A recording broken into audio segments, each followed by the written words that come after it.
Chris to take a second or two to kind of get the cobwebs out after a long road trip and get back into it? I actually didn't. You know, you'd think it would, but man, Doc and our coaching staff, they do an amazing job of, you know, and making sure we're well rested and making sure we're in the right mind state going into every game.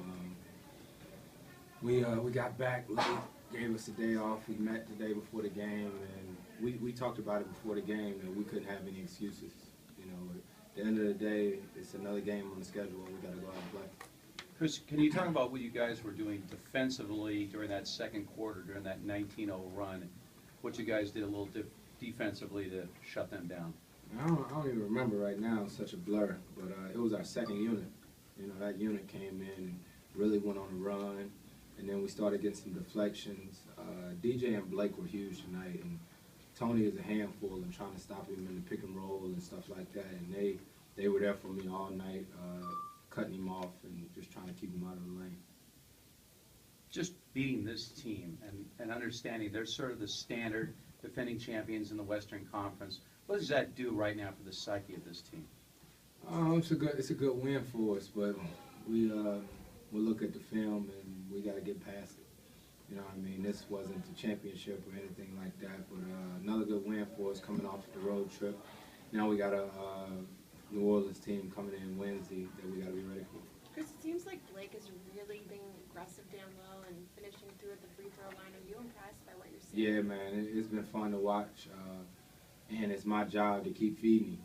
You know, when Blake gets it going like that, I love when he demands the ball and commands the ball, and he's a handful. He's a guy that, you know, right now you have to double him in order to stop him. So we're going to keep playing through him every night like that until he tells us otherwise. Your thoughts on Jamal Crawford? There was always a sense that he should come off the bench. The way that he's played with you, your thoughts on that? Man, me and Maul just talked about it after the game. I think it gives us another dimension, you know, in that starting unit. When he push the ball, he can handle the ball, and he makes plays, and just something different. You know, Doc changed it up against the Wizards, and we'll see how it keeps going. 37 points off of the turnovers, is that kind of what you expect, or is that, you know, an extraordinary effort off of just 22 turnovers? Well, we want to run. You know, we want to run, and, you know, tonight we got deflections and steals, and we didn't just walk the ball up the court. We know that they're a team that likes to run their sets, and they want to move the ball. They want to hit a lot of threes, and we just try to take as much away as possible. What did you learn about your team tonight?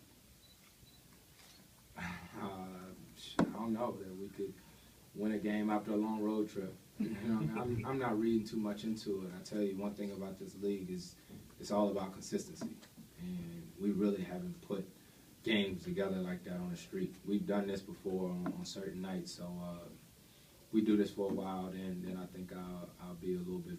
Well, how did it feel to maintain that lead in the fourth quarter? It was cool. They cut it to 4. 86-82. Danny Green hit a 3 on the left wing, and then, you know, we came in. Me and Blake came back in, and we sort of pushed the tempo and got the stops, and then got that lead back. Did your mindset change at all when Tony Parker left in the third quarter?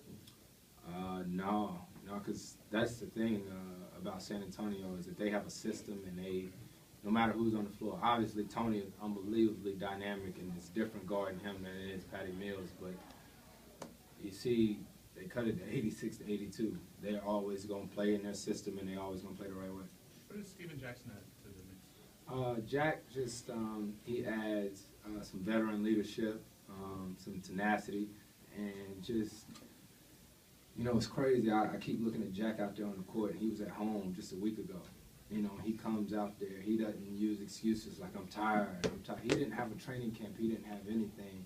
And the thing is, he competes every night. He doesn't care who he's guarding, what's happening, and I love it. That spirit and that energy is big for our team. It seems like he just comes in and sort of makes things happen. Yeah. Scoring Yeah, he's going to do whatever he needs to do, you know, and he's going to work his way into shape and stuff like that, but I couldn't imagine doing what he's doing right now because it takes unbelievable, like a mindset and then a lot of selflessness. Chris, a preview thought on the Pelicans coming in here next? We'll be ready Wednesday. Thanks, guys.